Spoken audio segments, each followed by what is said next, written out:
Arab Saudi dan Iran bertemu secara rahsia.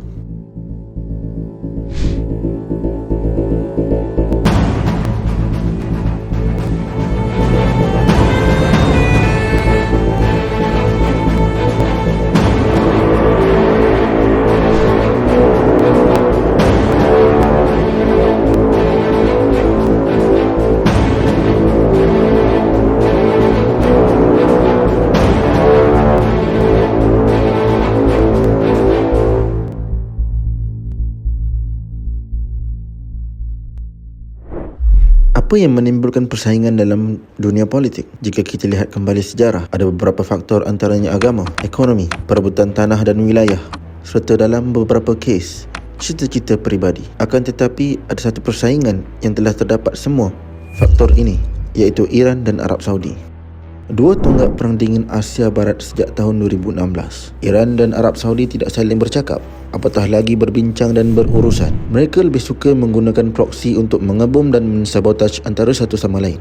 Itulah sebabnya mengapa laporan pertemuan rahsia antara Iran dan Arab Saudi baru-baru ini sangat penting dalam dunia politik, lagi-lagi Asia Barat. Jadi apa kisah sebenarnya di sini?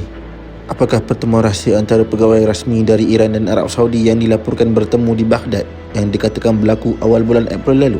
Mereka bertemu bagi membincangkan perang saudara di Yaman. Harus diingatkan bahawa Iran dan Arab Saudi bertentangan dalam perang di Yaman. Iran menyokong pemberontak Houthi, manakala Arab Saudi menyokong kerajaan yang memerintah.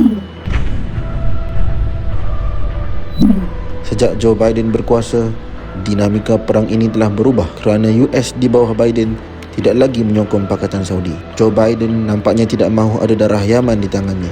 Akan tetapi bagi Putera Mahkota Arab Saudi, ini adalah misi pribadi beliau. Muhammad bin Salman mengerahkan tentera Arab Saudi ke Yaman. 6 tahun kemudian, ianya tidak berlaku seperti apa yang dirancang. Oleh yang demikian, Riyadh mula menuntut gencatan senjata.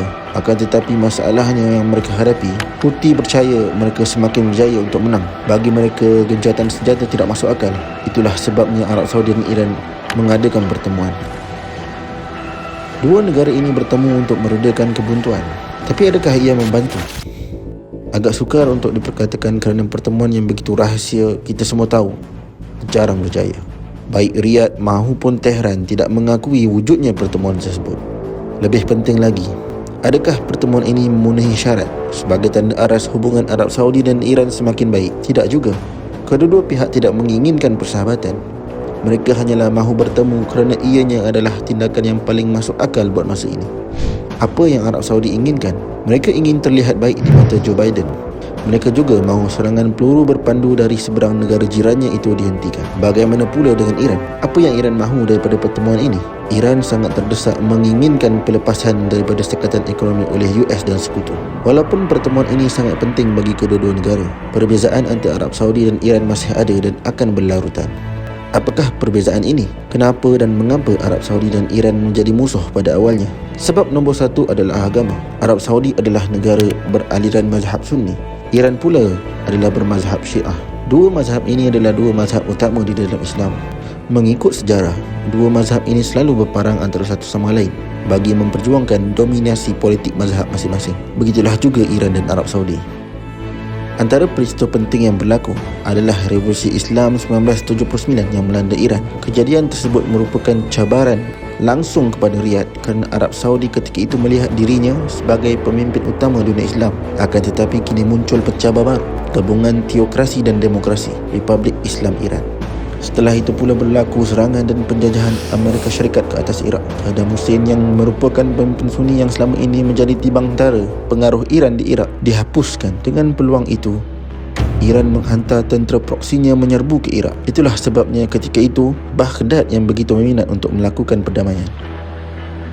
Detik terbesar perseteruan Saudi dan Iran setakat ini muncul pada tahun 2011 dengan berlakunya Arab Spring. Berlakunya kejatuhan rejim di negara-negara Arab hampir setiap minggu. Riyadh dan Tehran berlumba-lumba ingin membawa kepimpinan baru negara-negara Arab ke kem masing-masing. Hasil akhirnya ialah krisis perpecahan politik di Asia Barat. Pertemuan Arab Saudi dan Iran di Baghdad tidak dapat dinafikan adalah satu langkah positif, tetapi ianya masih jauh daripada apa yang sepatutnya dicapai.